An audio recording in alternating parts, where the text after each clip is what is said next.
Hi all.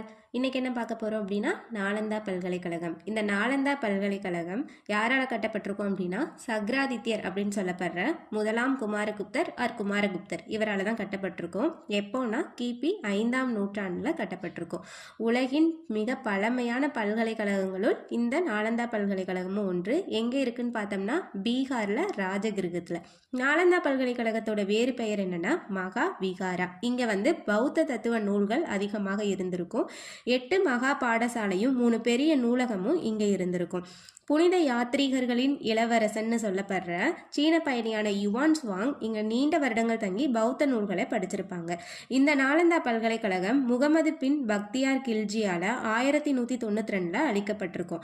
இந்த நாலந்தா பல்கலைக்கழகத்தை தர்மபாலர் புதுப்பிச்சிருப்பாங்க.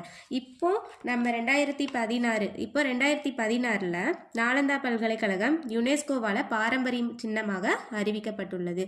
உங்களுக்கு இந்த கண்டென்ட் புரிஞ்சிருக்கும் அப்படின்னு நினைக்கிறேன். இது மாதிரி நிறைய கண்டென்ட் பார்க்க என்னோட இந்த சேனலை சப்ஸ்கிரைப் பண்ணுங்கள். தேங்க்யூ.